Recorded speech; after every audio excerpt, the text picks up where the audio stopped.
back to another episode of Limit 55 with this guy walking right through the shot.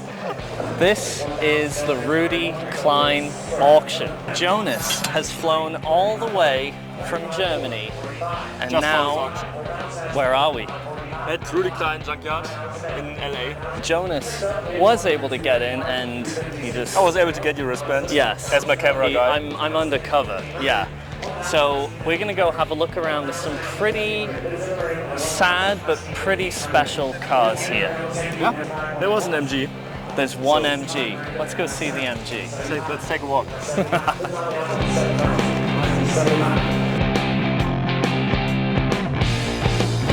So we came across this little MG. Daniel, what do you think about it? Well, there's only one word for this thing, I think, and it's written on the inside fender wall. It's scrap.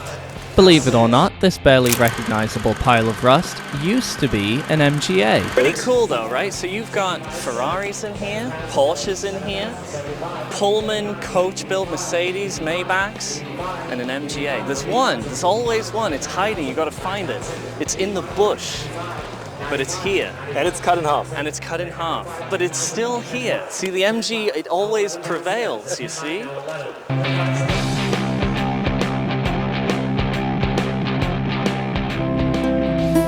RM Sothebys was leading the junkyard auction, where people were happy to pay 5, 6, 7-figure sums for some of the junk on hand.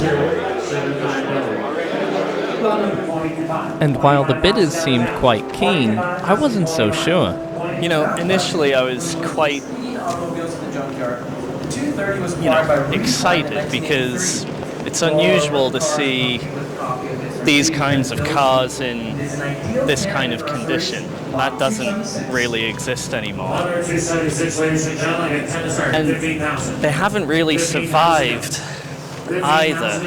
And to be honest, it just makes me feel sad. I mean, come look at this Lotus. So, if you own a Lotus and you're an emotional person, close your eyes, okay? Because what I'm about to show you is pretty frightening.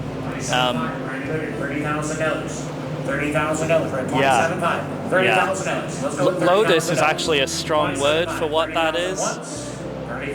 There's not much Lotus left. I wandered the junkyard for hours, trying to make sense of it all, trying to look for a car with a smiling face and hope in its headlights. Even for someone like me who's pulled cars out of barns and restored them, it was difficult to see past some of the condition that these cars were in. This Porsche 356 looks like it's crying. It's got one eyelid drooped and you can see that it's crying. Look at this, look. Can't you see?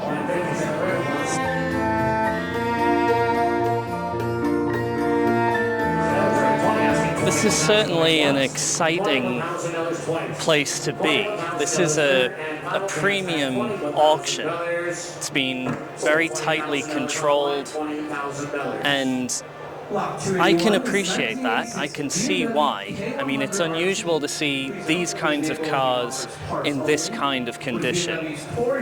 But it's still a junkyard, and I can't help but feel sad. You know, it requires a lot of optimism and a lot of hope to see past some of these cars, you know, see past the conditions some of these cars are in. And that's coming from me, you know, I'm a glutton for punishment, you know, I mean, I'm forever the optimist, but it's even making me feel sad. And that's hard to do. This car is amazing, you know? Like, I was wondering if the driver survived this. I mean, look at the tire. Look at how it's one piece, you know? It's crazy. And I mean, if you look at the steering wheel, I don't know, doesn't look so good. Do you know what did that to the steering wheel? Either the head or the hands or Yeah, probably the head. The head. Probably. That's definitely, that's just straight cranium Yeah, I mean, right there. look how, like, it's very, you know, still today. Like, you can't move that. No, that's a rough one. So, how does it make you feel? Because it makes me feel quite sad, and I agree. So I know for this place for like 10 to 15 years, I think. I'm not sure, like 10 years ago or so, I read this book about this whole place. It was a big mystery, and you know, you didn't really know. Maybe you really have to get that. yeah, I don't know. Maybe I. So there was a big mystery, and I was always like thinking about it. And now I've been here, so it was even better than the book, I guess. But now it's gone, so that makes me feel a bit yeah, sad. that is it is funny because it is going to get totally dismantled and taken apart and dissolved. But if it was left to its own devices, it would have disappeared back into the ground anyway.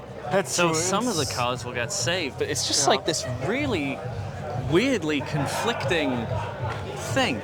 I agree. And it was probably also good timing Yeah. to do this auction because all the very old cars, like the pre-war cars, for example, the 500K, I thought this would go for 6-7 million because everything was going over the estimate. And I think it was going around 4 million, which was, I think, the lower, Only? like, was quite low. You know, this guy we went for 9.3. That's crazy. But And it's you will probably special. never get this money back. I can appreciate an enormous number for a car that's savable and special. So why I'm a little bit disappointed about this price, because this was factory built for Caracciola. So normally there are only 3 of these cars, and this windscreen is always a bit higher than the original one because he was so tall, and also the seating is a bit different than the other 2 cars. So you know, this is custom built for the race car driver Caracciola, which drove for Mercedes, and the guy wing is just a guy wing. You know, it's one of 25, one of 29, and it's the only one painted black. But in my opinion, you know, that's what my heart beats for. So, but I mean, I'm not the guy who's bidding, so. So I really hope that the 300L is not being restored like 100%. Yeah. Because like there are so many little details, which I also really think there's a bump in the rear. That's the only big damage on the car, and that was from Rudi Klein with one of this. What are they called? forklifts? The forklifts. Yeah, he backed that up. So I think you can't leave it. There's But junkyard cars and then there's barn find cars, right? And that is a barn find. Yeah, exactly. It's savable. it's amazing. And also one thing which I would change is the steering wheel. You have to have a black steering wheel.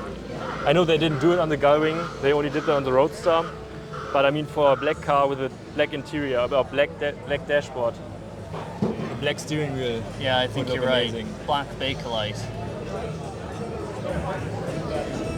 So there you go. If you're listening, Mr. What was it? 8.2 million?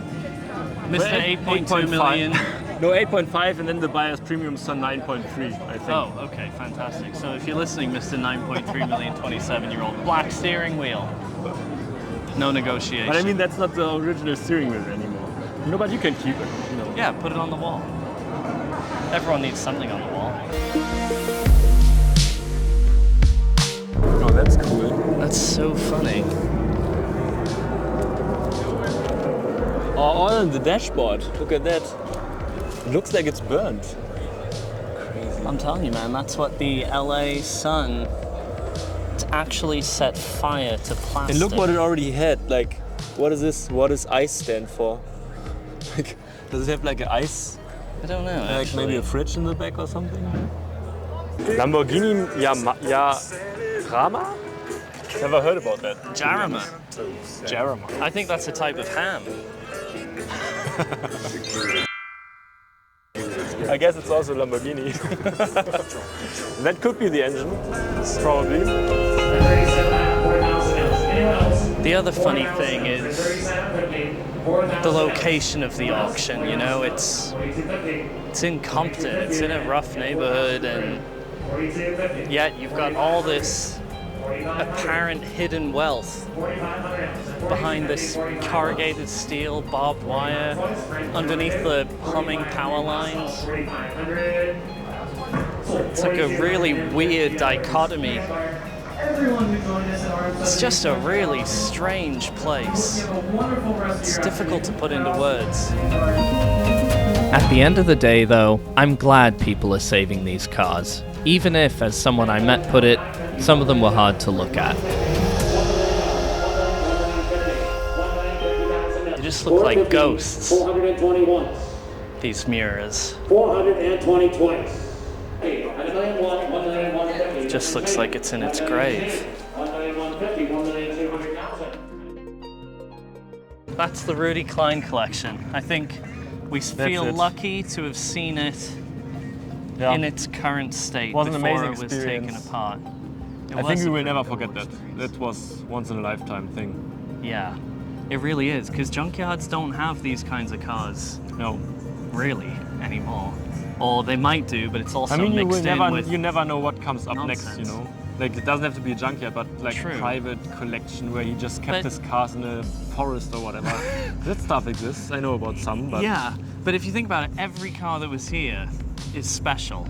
yeah. You know, there's not a lot of junkyards where there's a bunch of nonsense and mixed true. in you might find something cool. Every car here is cool. Yeah. And it's cool to see it in its natural state, but if it was left to its own devices, it would have disappeared completely. Some of the stuff has already started to. That's true. And now Some is very far gone. some very kind and optimistic millionaires are going to save it. Hopefully. So and hopefully some cars we will see back go on the road. millionaires. Yeah. Maybe we'll see a restored Rudi Klein car soon. Yeah, for sure at Pebble Beach, some of them. Maybe not next year, but maybe in Maybe not 2 next or 3 year. years. Maybe in 10 years. All right. Yeah. Thanks very much for watching. We'll see you next time.